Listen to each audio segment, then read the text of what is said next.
Hi everybody, thank you for joining me. This is Living Divinity. We're going to jump right into the Bible scriptures. It's a random pull as usual.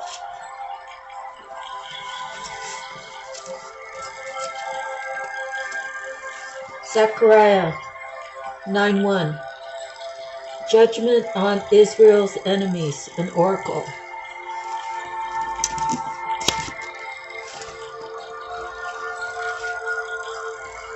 The word of the Lord is against the land of Hadrach, and will rest upon Damascus. For the eyes of men and all the tribes of Israel are on the Lord, and upon Hamath too, which borders on it, and upon Tyre and Sidon, though they are very skillful. Tyre has built herself a stronghold.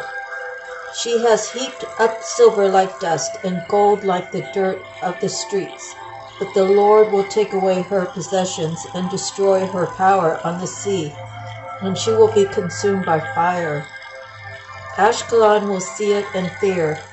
Gaza will writhe in agony, and Ekron too, for her hope, will wither. Gaza will lose her king, and Ashkelon will be deserted. Foreigners will occupy Ashdod, and I will cut off the pride of the Philistines. I will take the blood from their mouths, the forbidden food from between their teeth. Those who are left will belong to our God and become leaders in Judah, and Ekron will be like the Jebusites. But I will defend my house against marauding forces. Never again will an oppressor overrun my people, for now I am keeping watch. The coming of Zion's king. Rejoice greatly, O daughter of Zion. Shout, daughter of Jerusalem. See, your king comes to you, righteous and having salvation, gentle and riding on a donkey, on a colt, the foal of a donkey. I will take away the chariots from Ephraim, and the war horses from Jerusalem, and the battle bow will be broken. He will proclaim peace to the nations. His rule will extend from sea to sea, and from the river to the ends of the earth. As you, because of the blood of my covenant with you, I will free your prisoners from the waterless pit. Return to your fortress, O prisoners of hope. Even now I announce that I will restore twice as much to you. I will bend Judah as I bend my bow, and fill it with Ephraim. I will rouse your sons, O Zion, against your sons, O Greece, and make you like a warrior's sword. The Lord will appear. Then the Lord will appear over them. His arrow will flash like lightning. The sovereign Lord will sound the trumpet. He will march in the storms of the south, and the Lord Almighty will shield them. They will destroy and overcome with sling stones. They will drink and roar as with wine. They will be full like a bowl used for sprinkling the corners of the altar. The Lord their God will save them on that day as the flock of his people. They will sparkle in his hand like jewels in a crown. How attractive and beautiful they will be. Grain will make the young men thrive, and the new wine the young women. So that was the whole section of Zechariah 9.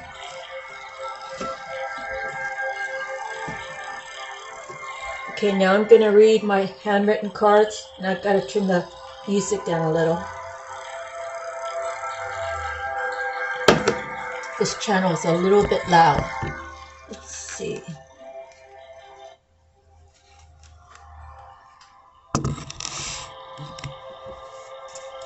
Okay, my handwritten cards. On your path you will encounter those who want to hold you back. God will propel you. God will guide you. So just stay on your path and ask God to help you through when situations come up. Rejection is God's protection. So if you're on your path and people are trying to deter you from your path,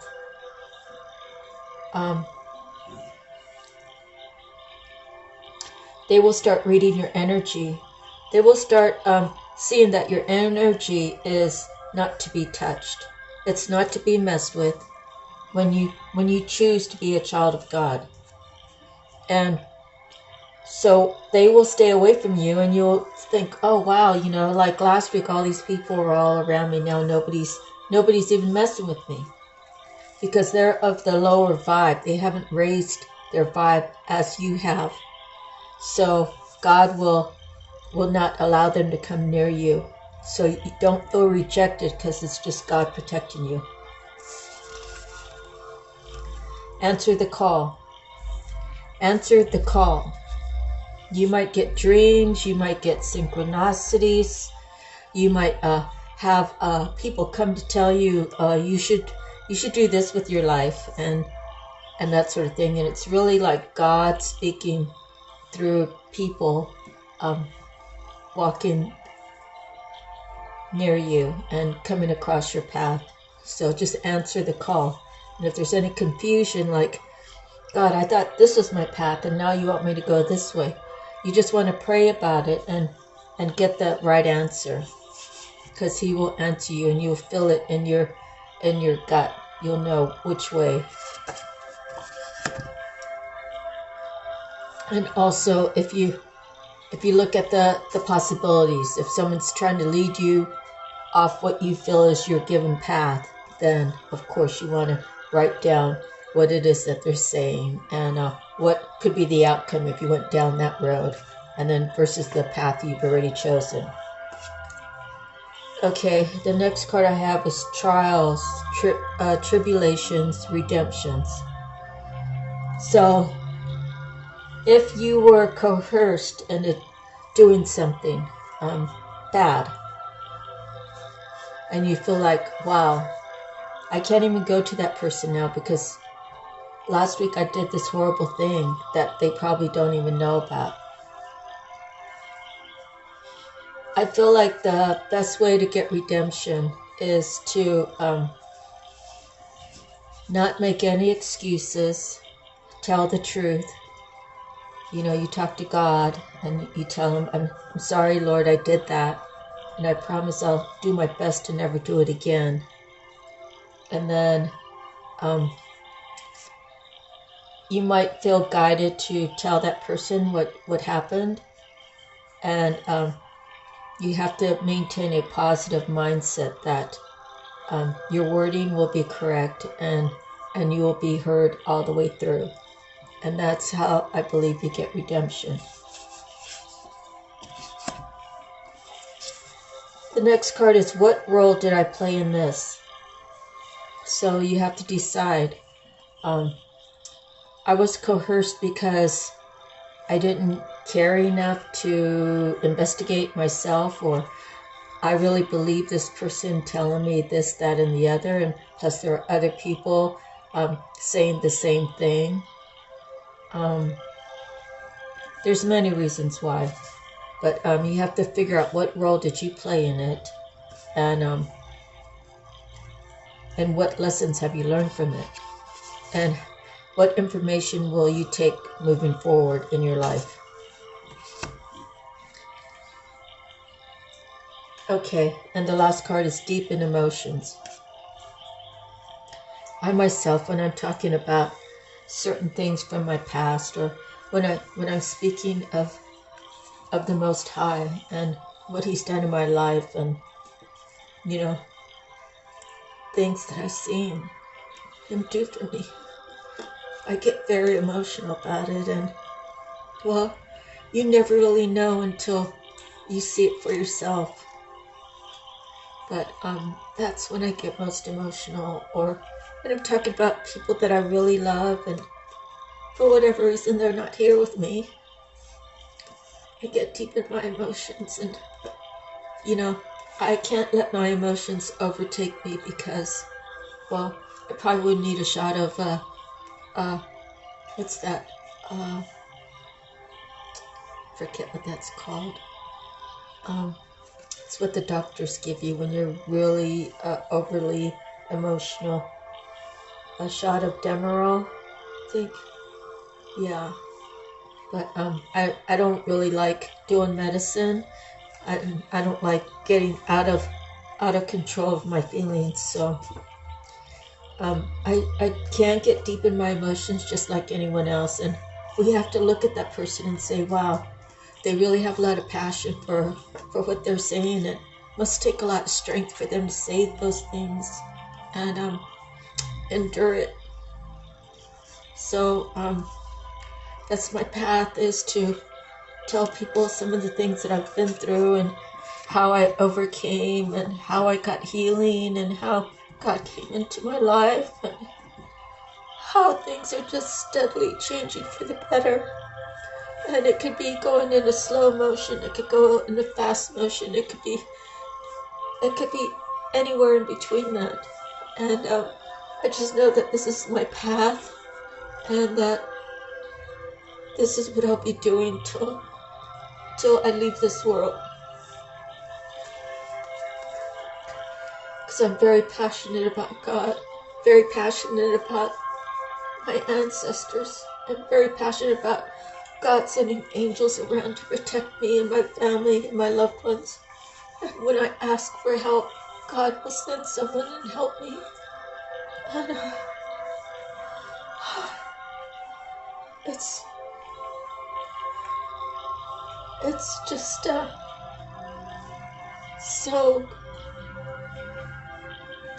so filled with His love that it is overwhelming. And I think that's what happens when I come across people. Sometimes my energy is so overwhelming that they don't know what it is because they haven't really felt it. And I can only tell you that I felt that when I was with my grandma. And never did I ever think one bad thing about her. Ever. I never thought that the feelings that she made me have was weird. I never thought that was uncalled for. I never thought it was strange. It was just love. It was just, my grandma had the purest love. And she was my rock. And my mom, she passed away I was a pretty young age, and so was my mother. And my grandma, she was everything to me. She just really was after my mom died. And I lost a lot of years moving out of the town that we grew up in before my grandparents settled. And before my mom died, they bought a house in the next town. And, it's not like I could get in a car and see Grandma whenever I wanted after that. And then after that, my mom died shortly after we bought our first house. And pretty much all hell broke loose. So I always say Guadalupe is the safest place to live. It's a quaint little town. It's considered a city now because it has like 8,000 people in it. I don't know what the curriculum is or the standard, but it's considered a city now, but I still call it a town. This is one of the safest places to raise your kids. The Holy Ghost is all around here. There's not that much crime, and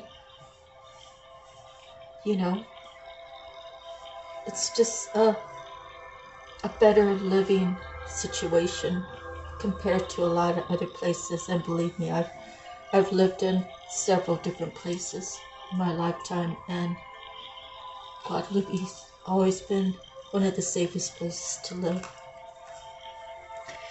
Okay, so we're 14 minutes in. I got the full reading for you tonight. Divine Feather. And we've got the crane. And there's the feather.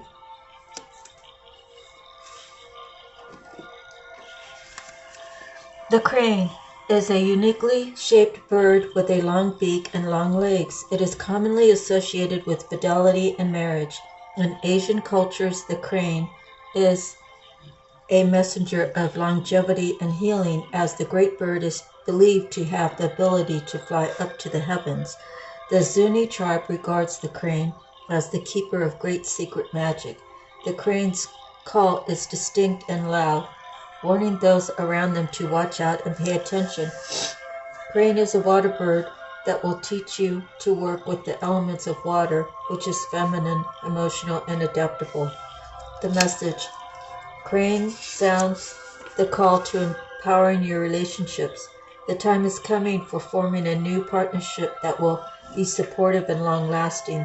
This union may be something you have been seeking, or it may take you by surprise. Crane urges you to pay attention to those stepping forward into your life at this time. Be sure to use emotional intelligence to see where you stand and what you are attracting. Is it for your highest good? If it is, take the leap of faith and go for it. You are in the right place to create a union that is perfect for you now. The energies is longevity, creation, union. The season is all year round. The elements is water and air. The color is white and gray. The affirmation: I am now ready to embrace and trust my divine partnerships. Wow, that's really a beautiful card.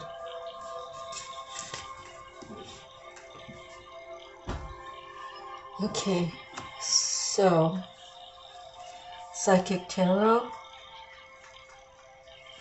Tombo, stop it. Let me see. There's an order in which I got these. Okay. The first one I got was awareness. Let me put this. Awareness. 1. The next I got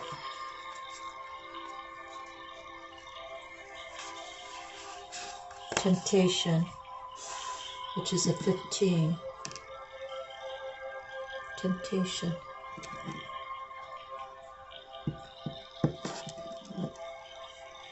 Shrink it a little. Then I got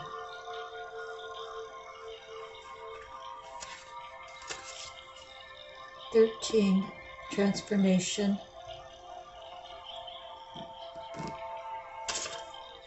And 14, patience. So we have a 1, a 13, a 14, and a 15. So any of those combinations might resonate for you. And if we added them all up, it would be 27 plus 28 would be 43. So it'd be actually a 7. Alright, so awareness. This card is one of the key reminders that you already possess all of the tools to guide and direct you in your life. Whether it's wisdom, intuition, psychic skill, creativity, self-motivation, love, willpower, physical ability, or just pure courage, they're all part of you. Once you learn to tap into and use them, you'll be amazed by the power and effect they can have. You have the ability to allow the universe to work in partnership with you.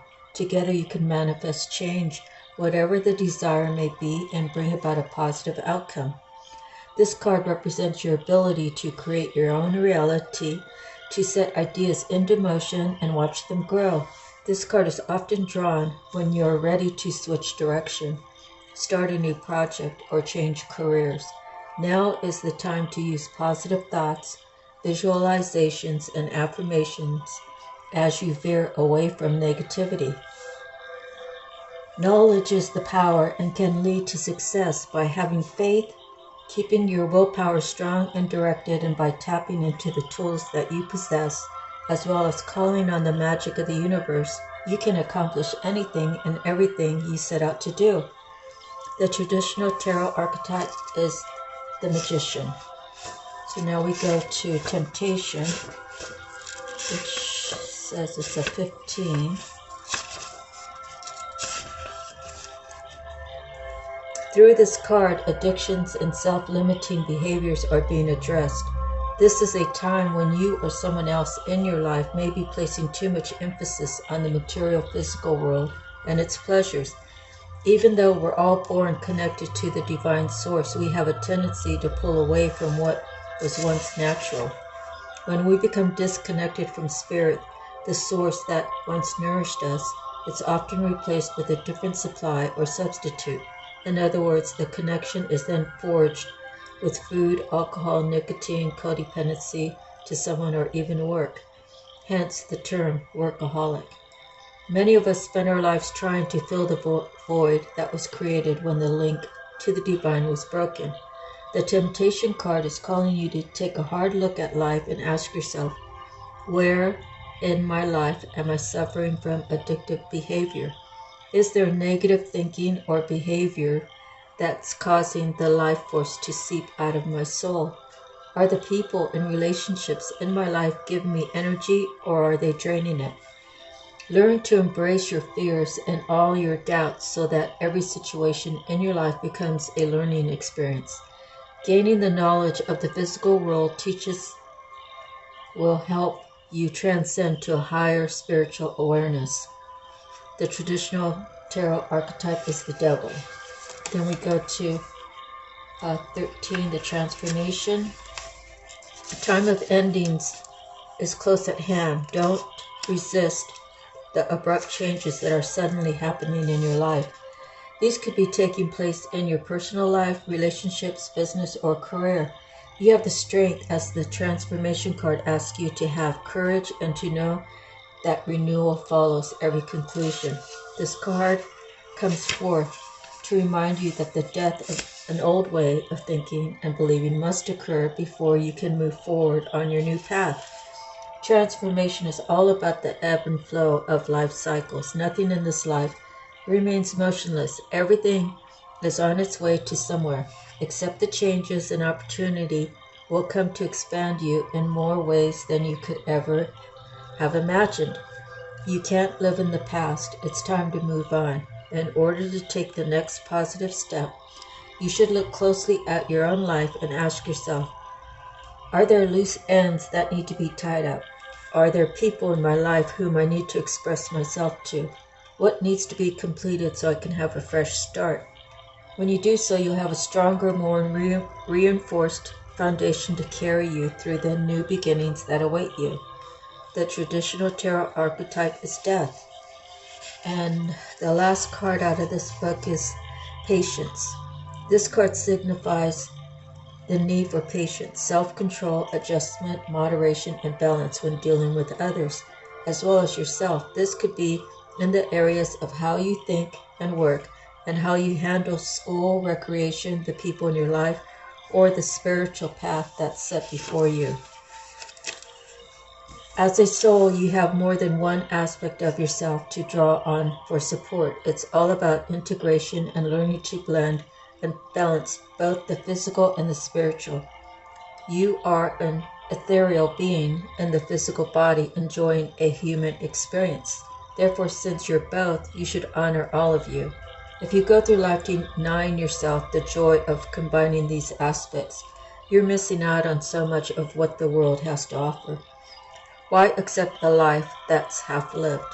The patient card reminds you to open your heart and mind and allow yourself to listen to other people's ideas, thoughts, and perspectives. Blissful harmony can be achieved when everyone learns to work as one. All benefit. Listening, sharing, and reaching out will help you renew your faith in yourself and humankind. You'll become more aware of the miracles around you, as well as the ones that you have a hand in creating. The traditional tarot archetype is the Temperance. So those were all some really beautiful readings. We had one about death, we had one about temptation, and we had one about patience and awareness. So it's all good. Got to get through with this because my dog wants to go for a walk. Let me see. Your soul purpose. We received the teacher and fluorite. The back of it is, My mind is strong and clear. It is safe for me to be powerful and smart. I am extremely intelligent. Okay. Do you inspire others? Whether or not you teach in an official capacity, you are always teaching yourself or others over the course of your life. It is beneficial to understand that there is always something to learn, and that when and as you learn, you can also instruct others. Giving instructions to others is a common part of any given day. Take it as an opportunity to be an inspiration. With the teacher's vibrational matching gemstone, fluorite, drawing this card invites you to recognize the parts of you that inspire others to open up their unlimited potential. Fluorite, found in a large variety of colors and often within the same gem, symbolically summons you to realize the rainbow of knowledge stored in your consciousness. Let fluorite activate the teacher within to support your ability to think through complex problems or concepts. When you pull the teacher and fluorite card, it may be an indication that you have an opportunity to provide insight and knowledge to others. Fluorite lends itself to helping you to remember that you have innate divine intelligence. You have acquired information or skills through experience with which you can educate others with basic understanding and beyond. Fluorite is the genius stone. The stone's natural geometric configuration calls to mind a motherboard of a computer. So on an energetic level, you are being shown that it is time to tap into your vast reservoir of accumulated knowledge. Looking at things from various angles and configurations will help you generate the solutions you need, as well as new ideas for the future.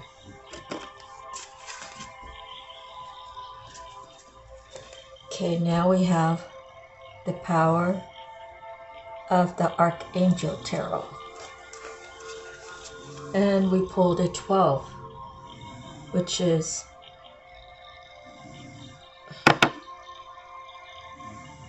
perspective. Archangel Chamuel, sort of like Manuel, but with the CH. So now we have the 12 over here, and we have 13, 14, 15 in the other book, +1. There is a better way. You've probably noticed that your past approach is no longer working for you. Archangel Chamuel asks that you pause what you're doing and look at things from a different perspective.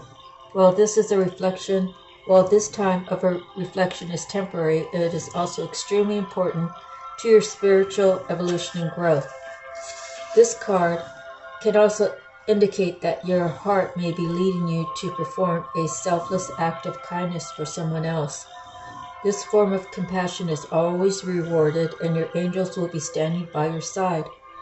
Remember that you give the world your greatest gift by being your true, unique, eclectic self. Additional meanings: a pause for reflection, time moving slowly, a change in priorities, unconventional ideas, daring to be different. Archangel Chamuel is known for helping people find whatever it is that they are seeking. His name means the eyes of God, and you can call upon him when you're trying to understand a situation from a different perspective. Okay, now we have the native spirit, and we pulled the trickster.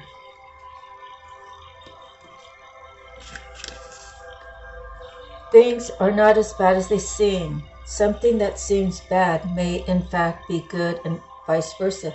Don't take everything at face value. Look beneath the surface. This card encourages you to try to find humor or gentle amusement in seemingly difficult situations. It also encourages you to have irrepressible fun. Step out of the mold. Your native spirit wants you to know.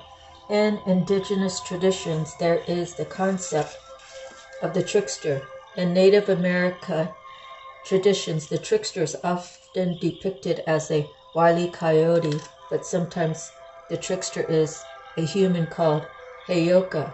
There is a light-hearted, fun aspect of the trickster, but there's also the caution to tread carefully, because things are not always as they seem. Be discerning. What appears to be be a good opportunity may in fact not be.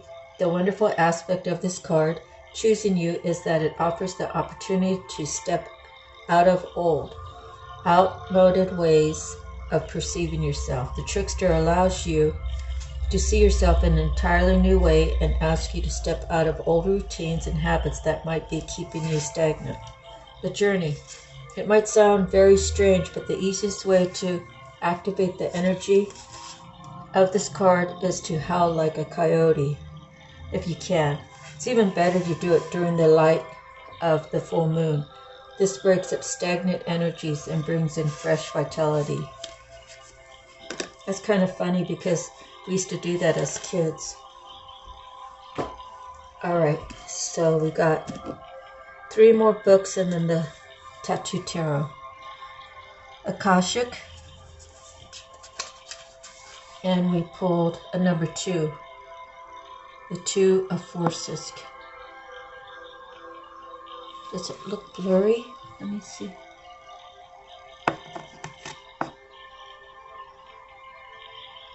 Okay.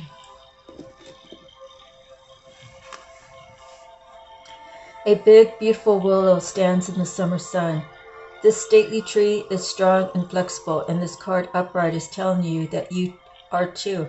The willow spreads its roots deep and wide, creating a strong foundation that is capable of standing up to anything. Now is the time for you to stand tall and feel the support of the earth beneath your feet. This card indicates a time of calm. So enjoy the peaceful energy now. It also signifies a time of power, perfect, reinforcing your foundation in your work, in your family, in your spirit, and in the depths of your belief in yourself. Just like the willow, you have a peaceful strength drawn from the waters of your soul and extending through all eternity. Stand confidently in your truth. Take the actions that support the growth of all things wonderful in your life and know that you are powerful. Akashic Force. Take a deep breath and feel yourself plant energetic roots through the bottom of your feet, moving down to the very depths of the earth and tapping the resources you need. Notice the strength you feel rising up from a profound source of energy.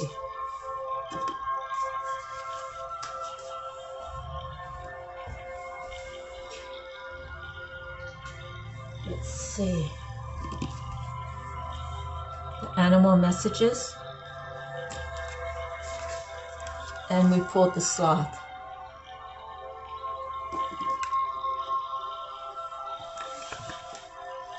Consider the smallness of your needs and treasure what you possess. Humankind gave sloth this name, seeing in the apparent stillness of her neo-tropical rainforest life mere laziness, but sloth is virtue incarnate, a perfectly balanced ecosystem, impregnable to predators, surrounded by nourishment, and bathed by the sun.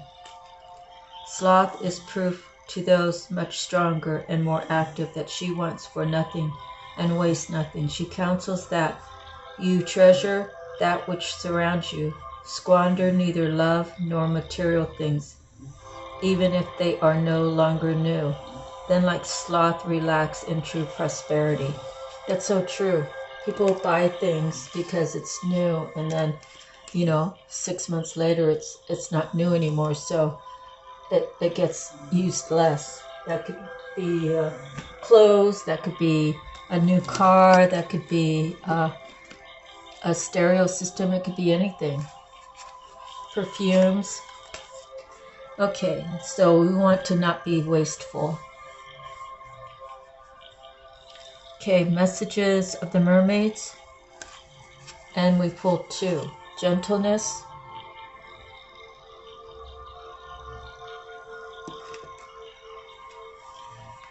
And love.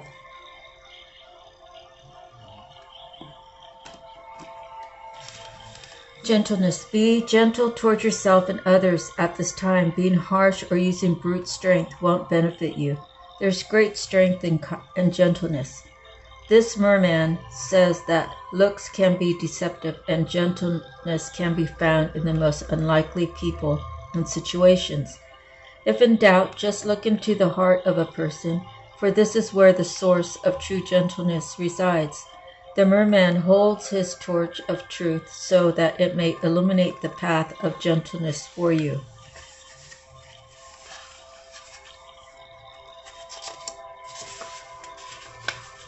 The card is asking, are you being gentle with yourself? It's easy to be critical and berate ourselves. Our internal dialogue isn't always gentle, so this is something to be mindful of. If you catch yourself being harsh, then forgive yourself and try a softer internal narrative. You'll be surprised at the effect this can have on your general well-being. Someone around you is in need of gentleness. Many people use a tough love approach in life, but this isn't beneficial for everyone, especially those who are a more sensitive disposition. Gentleness is the key here. Think of the wind blowing softly through the trees. It's powerful enough to move the leaves, demonstrating that there's strength and gentleness. Sometimes we feel we need to be tough to navigate certain situations in life, yet with gentleness comes flexibility, and this means we bend but don't break. This alone is worth pondering. Is there a person who needs to treat you more gently? If so, speak your truth from your heart with kindness and clearly tell them how their hard approach makes you feel, and that a more gentle attitude would reap greater rewards for everyone. Love. Open yourself to universal or romantic love. Put yourself out there and maybe go on a date or rekindle the love within your current relationship. This mermaid is bathing in the bliss of unconditional love. She loves herself, which means she's able to fully loved. She's able to be fully loved by others. When you know your true value and embrace the fact that you're loved and lovable, you'll attract perfect, loving relationships. Love is the fragrance of enlightened spiritual people.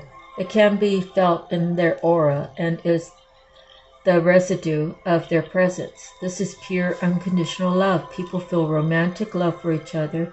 To love someone and yet also set them free is a beautiful thing. When our emotions become involved and we become attached to and dependent on someone, we can face issues. Perhaps you're experiencing this right now. Remember, we're all born free, which means we have the freedom to choose the path we take in life. Yes, it's possible to be in love and still be free. This isn't an excuse to play around with the hearts of others. Being free while in a loving relationship means you give space for the other to flow and grow. It's still possible to remain loyal and in love while loving them unconditionally. The act of giving and caring is an expression of love.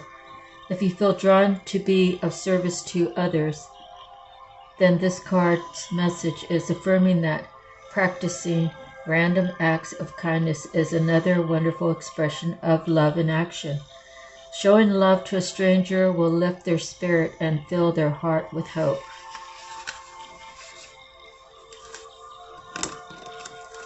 Okay. So now we have the Tattoo Tarot. The first card we have is the Four of Cups. That's not being satisfied. Then we have the Knight of Wands.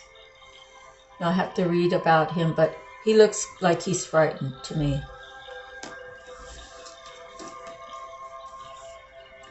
The Ten of Swords. That's a lot of backstabbing. That's a lot of statements that get stuck in someone's head. That's a lot of people being deceiving. They're trying to tell you something to lead you somewhere other than where your heart wants to go. The Two of Swords is making a choice. One of the pointers points down and the other pointer points up. One handle goes up, the other handle goes down. It's a choice. So I'll be reading about that too. Then the Three of Swords is heartbreak. Then the Ace of Cups, after a heartbreak, there's love. Maybe it's love realized. Then the Eight of Cups is walking away. And then the Lovers. So just by these cards, the way they're laid out now is this Knight of Wands. I think he knew who he loved. And right underneath, since this is like a 4-card pull, he knew who he loved. But for whatever reason, he didn't mind that. He was trying to possibly fit in with a group of people who were swaying him away from the love of his life. It could be he was one of those putting the knives in her back as well. At the very end, he realizes that no matter how he tried to hurt her, no matter how he tried to break her heart, he was breaking his own heart. And that's when he decided to walk away from his Eight of Cups to get to his lover. And then at the bottom of the stack, I think, was the burning castle. Whatever that's called. What is that? The tower. Alright, so the four...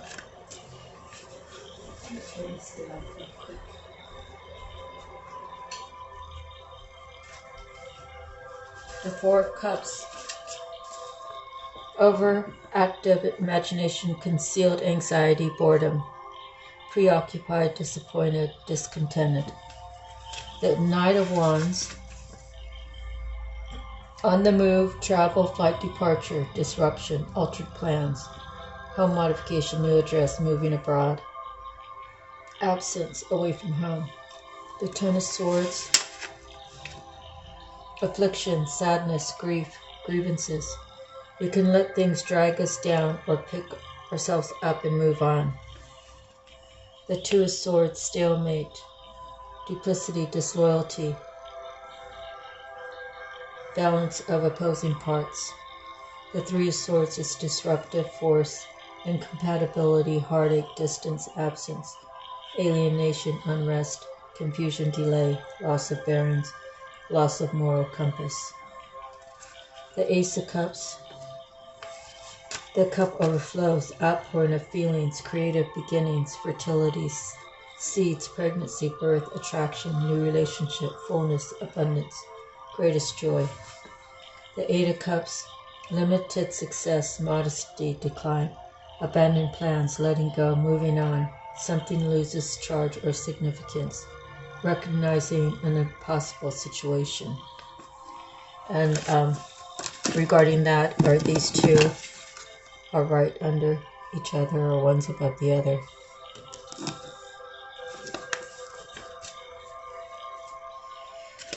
And then the Lovers. Love, attraction, virtue, compatibility, harmony, triumph over trials, choice, intuitive decision, union. So looking at these, the 3 and 4. The Three of Swords is heartbreak. The Four of Cups is turning away from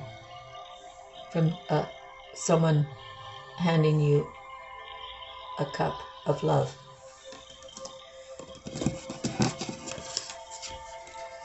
The Knight of Wands, he wants to move to a new love. The Eight of Cups, Ten of Swords. He's walking away from all the backstabbing. And the Lovers and the Two of Swords. He chose one that wasn't the right one. And now he's decided that he's going for the one that he always knew was the one. Sometimes people can tell you you're not with the right person. I don't really believe in getting involved that way. And I can tell you I have gotten involved that way. And, you know, sometimes it's one of those things you have to wait and see. But I've actually seen two people who actually loved each other get married. And then her family just dogged him out whenever he wasn't around and even when he was around. And it made their daughter feel like she shouldn't have married him, so she did everything to ruin that relationship. And I really believe that he was really the true love of her life, but she allowed her family to get in the way. So that happens a lot. And when we're in that situation, we have to recognize, you know, first of all, I tried to explain it to her, but she wasn't listening to me. And because she was like my sister-in-law. But when you do that, you have to, when that happens to you, you have to look at it and say, why would my parents talk about my new husband this way? Why would my sister and her husband talk about my husband this way? There's many reasons. One reason is, if she stayed with him, she'd be the only one in her family that married once and never divorced and then remarried. She would have been the only one. Now, most people want their kids to do better than they did, but sometimes they're just, they can't help of thinking that way. That, oh, wow, you know, if this is the love of her life, and, you know, she's going to be the only one in our family. She's going to break the curse of divorcing and remarrying. And even for me, it was hard because my husband didn't stand up for me. And he really should have known that I had to bite my tongue. And I did a lot of tongue biting because my dad killed someone. And I was afraid that if I let my anger get out of control, that I could actually do the same thing that my dad did. So I kept my silence. But it just ate at me, and it really made me frustrated.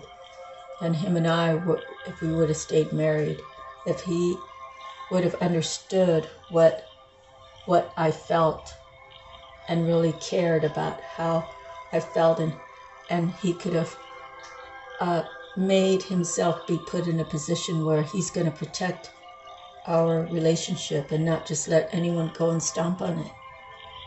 But he was busy stomping on it too, and when he stomped on it, I stomped on it. And that's how the relationship ended. So you get what you give, and you give what you get. And being silent, you don't get fed. I should never have chosen to be silent. And I should have always known to stand in my truth. So that's a lesson for you guys. Stand in your truth.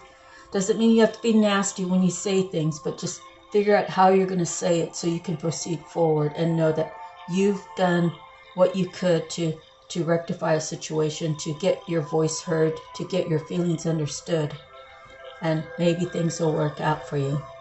I'm praying for you all, sending you love, light, peace, healing, discernment, wisdom, and God's love. God bless, and we'll see you next time. Aloha.